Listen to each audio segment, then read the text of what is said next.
Antes de julgar alguém, lembre-se de quem eram os discípulos. Vivemos em uma geração que aponta o dedo com facilidade, mas quase não estende a mão. Julga rapidamente quem cai, mas esquece de olhar para a cruz, onde o próprio Filho de Deus morreu justamente pelos pecadores. Jesus nunca procurou homens perfeitos, pelo contrário, ele escolheu homens comuns, limitados, impulsivos e cheios de falhas para construir o reino de Deus. Pedro era um pescador impulsivo, prometeu que jamais abandonaria Jesus, mas diante de uma simples criada, negou o mestre 3 vezes. Ainda assim, Cristo não desistiu dele. João e Tiago eram conhecidos como filhos do trovão. Eram explosivos. Certa vez quiseram que fogo caísse do céu para destruir uma aldeia que rejeitou Jesus. O coração deles ainda não compreendia a misericórdia. Mateus era cobrador de impostos, considerado traidor pelo próprio povo. Trabalhando para Roma, enriquecia enquanto muitos judeus sofriam. Era visto como um pecador público. Tomé precisava tocar para acreditar. Sua incredulidade marcou sua caminhada. Os discípulos discutiam constantemente sobre quem era o maior entre eles. Enquanto Jesus caminhava para a cruz, eles disputavam posições de honra. Eles eram religiosos em muitos aspectos. Cresceram dentro de uma cultura que separava pessoas puras das impuras. Tinham dificuldade de aceitar samaritanos, gentios, publicanos e pecadores. Precisaram aprender que o reino de Deus não era construído sobre superioridade espiritual, mas sobre amor.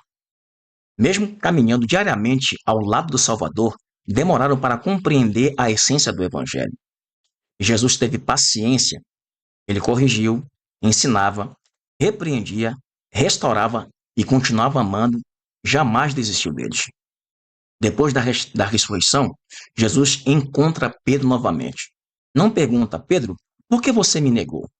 Pedro, por que você falhou? Pedro, por que teve medo? Jesus faz apenas uma pergunta. Simão, filho de João, tu me amas? Pedro responde, Senhor, tu sabes que eu te amo. Então Jesus declara, apacenta as minhas ovelhas. Essa talvez seja uma das maiores lições do Evangelho. Jesus não entregou o cuidado das ovelhas ao discípulo perfeito, entregou ao discípulo perdoado, porque quem experimenta a graça aprende a oferecer graça. Quem foi restaurado sabe restaurar. Quem foi alcançado pela misericórdia aprende a ser misericordioso. Apacentar as ovelhas nunca significou silenciar quem merece amor. Significa cuidar daquilo que pertence ao bom pastor. As ovelhas de Cristo não são apenas as que já estão dentro da igreja. Também são aquelas que ainda estão perdidas. São aqueles que estão presos ao tráfico. São aqueles que vivem na prostituição. São dependentes químicos. São os feiticeiros. São os alcoólatras. São os encarcerados. São os corruptos. São os rejeitados pela sociedade. São aqueles que ninguém mais acredita que possam mudar. Foi exatamente esse tipo de gente que Jesus procurou durante todo o seu ministério. Ele entrou na casa de pecadores, sentou-se à mesa com publicanos, tocou leprosos, defendeu uma mulher adúltera da condenação, conversou com uma samaritana rejeitada, libertou endemoniados, perdoou ladrões e morreu entre criminosos. O Evangelho nunca foi uma mensagem para pessoas boas. Foi uma mensagem para pessoas perdidas. Infelizmente, muitas vezes fazemos exatamente o contrário de Cristo. Queremos afastar quem Jesus deseja alcançar. Chamamos de impuro quem Jesus quer purificar. Condenamos quem Jesus ainda está chamando. Esquecemos que antes de sermos discípulos, também éramos pecadores. Talvez nosso pecado tivesse outro nome.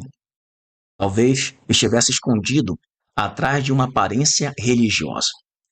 Mas o pecado continua sendo pecado. A cruz coloca todos no mesmo nível.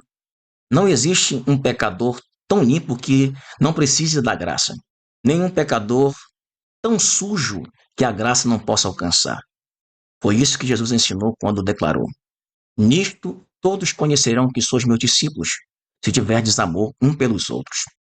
O verdadeiro discípulo não é reconhecido pela roupa que veste, nem pelo cargo que ocupa, nem pelo tempo de igreja, nem pela quantidade de versículos que conhece. É reconhecido pelo amor, porque o amor não ignora o pecado, mas também não abandona o pecador. O amor confronta sem humilhar, corrige sem destruir, fala a verdade sem perder a compaixão. Foi exatamente assim que Cristo fez conosco.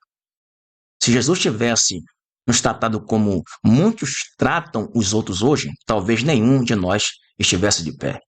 Quando Cristo perguntou a Pedro: Tu me amas? Ele estava dizendo algo que atravessa os séculos. Se você realmente me ama, cuide das pessoas que eu amo. E quem são essas pessoas? Todas, sem exceção. Porque Deus quer que todos sejam salvos e cheguem ao conhecimento da verdade, como diz em 1 Timóteo capítulo 2, versículo 4. Por isso, antes de apontar o dedo para um traficante, lembre-se de Pedro. Antes de desprezar uma prostituta, lembre-se da mulher pecadora que encontrou perdão aos pés de Jesus. Antes de condenar um dependente químico, lembre-se de que Cristo veio libertar os cativos. Antes de rejeitar um feiticeiro, lembre-se de que a graça de Deus alcançou pessoas que antes perseguiam a igreja, como Saulo de Tarso. O papel da igreja nunca foi decidir quem merece a salvação. O papel da igreja sempre foi anunciar que há salvação. O juiz é Deus, o Salvador é Cristo. E nós fomos chamados para amar, servir e anunciar o Evangelho. Porque quem realmente ama, Jesus nunca vive procurando pedras para lançar, vive procurando vidas para restaurar. Afinal, a maior prova de amor por Cristo não é levantar as mãos no templo, é estender as mãos para levantar quem caiu. Quem ama Jesus não escolhe quais ovelhas vai cuidar. Ama todas, porque todas pertencem ao Supremo Pastor. E talvez a pergunta que Jesus continua fazendo à sua igreja hoje seja a mesma que fez a Pedro. Você me ama? Se a resposta for sim, então a missão continua. Apacenta as minhas ovelhas.